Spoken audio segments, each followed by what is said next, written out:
Muito bom dia, meus amigos. Que Deus abençoe a todos vocês.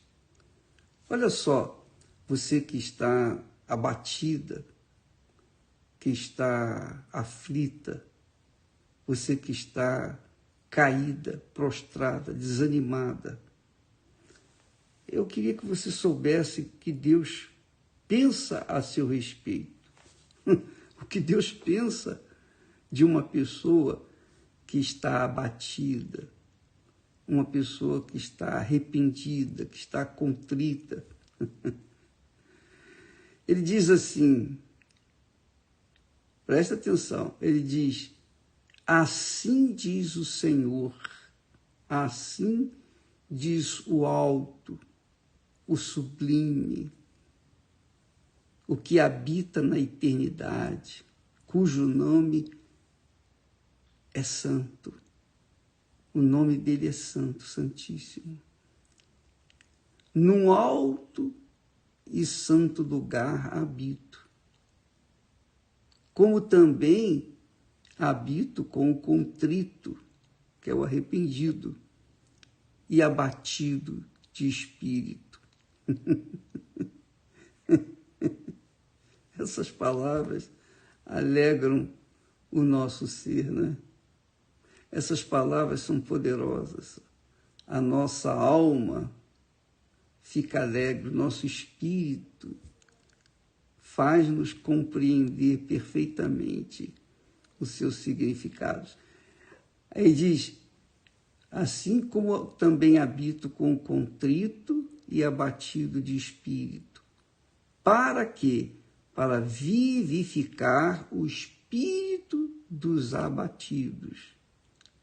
Para animar o espírito dos abatidos, para vivificar o coração dos contritos.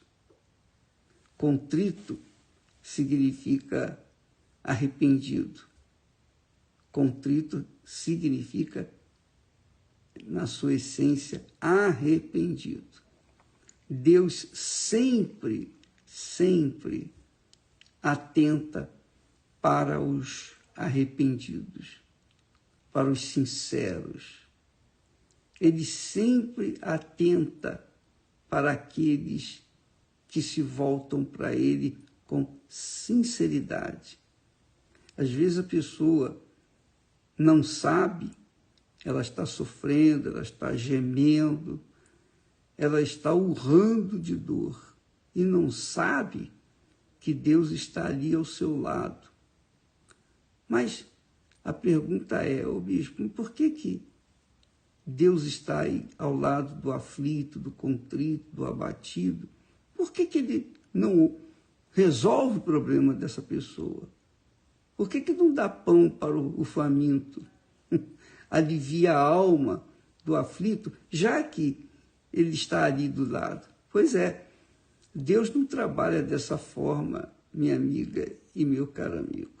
Não, ele se coloca à disposição daqueles que o invocam. Nunca se esqueça disso. Nunca. Jesus passava no meio dos doentes, dos enfermos, dos aflitos. E quando alguém clamava, então ele ia logo atendê-lo. Mas ele não saía curando indiscriminadamente as pessoas doentes. Ele sabia que havia muitos doentes, muitos aflitos, mas ele só atendia aqueles que o invocavam. Essa é a fé. Essa é a forma como Deus se manifesta. Por que ele exige, então, que nós o invoquemos?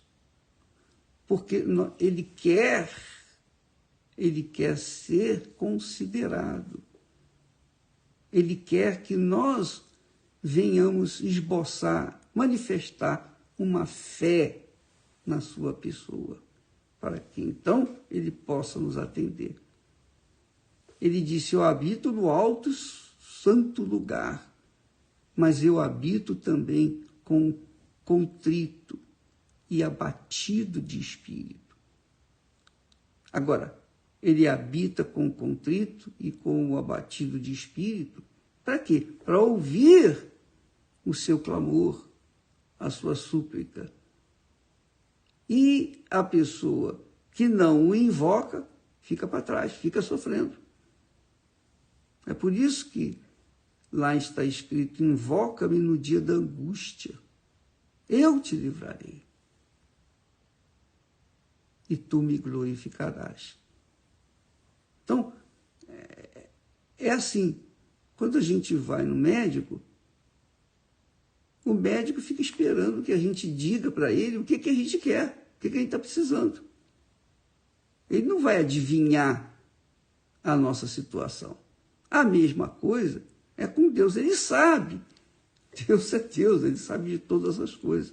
Porém, ele atende os que o invocam, porque quando a gente invoca a Deus, quando a gente ora, quando a gente clama, então, se for na sinceridade, então ele responde. Por isso que ele fica do lado dos contritos, quer dizer, os arrependidos e abatidos de espírito.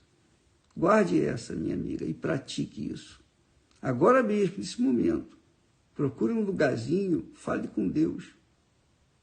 Oh, meu Deus, eu estou aflito, eu estou assim, assado. Coloque a sua situação. Não fique tentando enrolar Deus, não. Fale tudo o que está se passando com você e ele, claro, obviamente, vai atendê-lo de acordo com a vontade dele. Deus abençoe em nome do Senhor Jesus. Amém.